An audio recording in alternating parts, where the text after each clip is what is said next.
Welcome back to the Green Beans Go channel. It's your host, me, here for episode 2 of GMG Friday, where we talk about something good, medium, and bad of the week. In other words, my hot take, something I'm on the fence about, and something I'm impressed with no edits, just pure conversation. We'll start the week with the Pirates player who is banned for life after betting on baseball. And the reason that it's red is because I say let him play.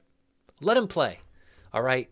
Let's look at the statistic. He bet almost $90,000 on MLB games, averaging about $400 per bet on parlays or multi-sport parlays in which an MLB game was a leg of the bet. His longest period of betting occurred during this time. He had a season-ending knee injury in July of last year. He lost, look at this, this is it right here. This is why I say let him play. He lost all of his bets, including the team he played for, and 96% of his bets involving MLB games. Yes, I am as worried as you guys about manipulation occurring, about insider information, things getting twisted, things getting scammed, things getting cheated for the money to go to the pockets of those who know. This man did not know. This man knew nothing. I mean, he should have flipped a coin. He would have had better luck flipping a coin and doing what the coin says.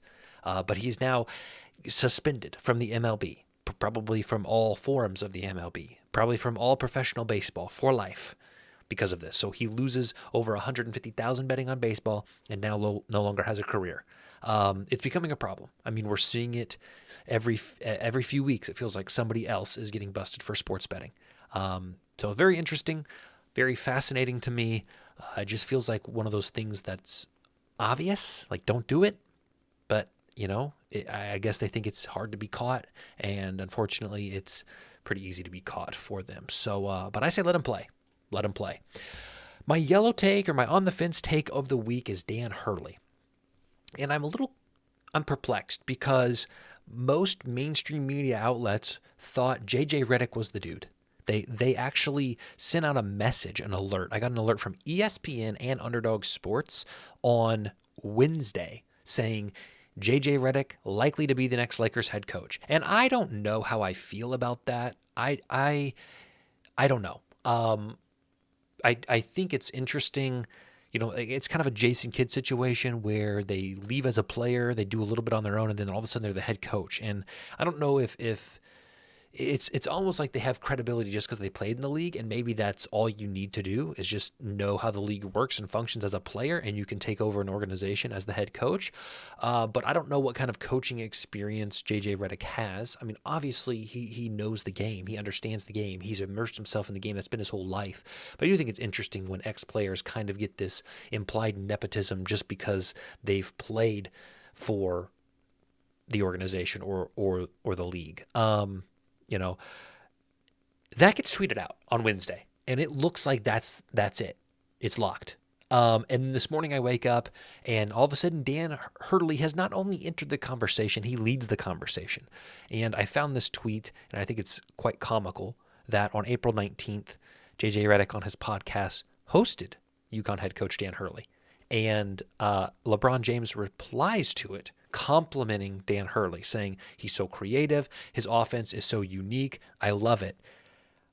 And it's just funny that we have what looked to be the next Lakers head coach interviewing the now likely Lakers head coach with the Lakers' best player commenting on the post. So I think this will be good for the Lakers, for LeBron's final year, we can imagine, or one of his final years. I think it'll be good for Anthony Davis and D'Angelo Russell, where you see this, Austin Reeves, where you see this offense. I don't know. They did what they needed to do for the most part, but when you have Davis, Russell, Reeves, and LeBron, and you don't make the Western Conference Finals, it's always going to feel like you underachieve. So I think Dan Hurley can step in and take the pros of these pros and flip it around and build something with LeBron's potential last year. So I do feel slightly bad for J.J. Redick that it seemed like he was going to be the next guy, and now all of a sudden a day later he's not. So just kind of interesting, but I do think Dan Hurley ends up getting it. My green of the week or my good thing of the week is this. Finally, the NFL is removing, or at least trying to remove, some of the antiquated practices that they have. I have a theory. Before we talk about this new first down technology, here is my theory. We need something where coaches do not have to waste a challenge. The technology we have, the cameras we have, the communication we have is so advanced that there are times where Gene Steratore is sitting there saying, that was an incomplete pass. And we still have refs going over to the sideline, looking in a little booth, watching it 6 times, trying to figure it out. Like, they have headsets. Gene Steratore needs to say, that was an incomplete pass. Let's move along. And that's it, right? I don't know why we don't get to that point, and maybe we will. I think this is a step in a right direction. In the short of it, it is a optical tracking system that doesn't use microchips, but uses optimal tracking.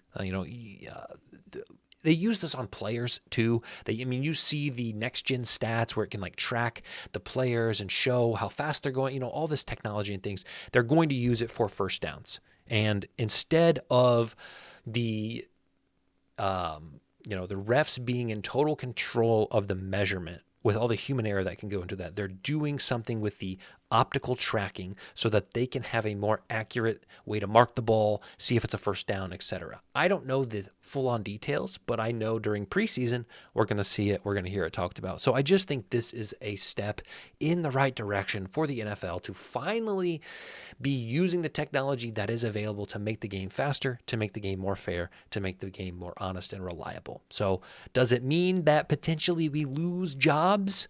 Maybe that's like the big fear of technology. When we start creating this technology, it replaces humans, and now humans don't have jobs. I don't look at it like that. Obviously other jobs are being created by this, but of course the chain gang job may disappear, although it did say they would still be on the field for this year, seeing how this new system works. So that's what we got for you on GMG Friday, my 3 things of the week. We'll be back next week. I will say I'm going out of town next week, so I'll try to record it and publish it early. If not, I'll have to do it on the road, but we will worry about that when the time comes. As always, thank you for coming by. I love you all very much. Send this to your friends and family. We'll see you next time.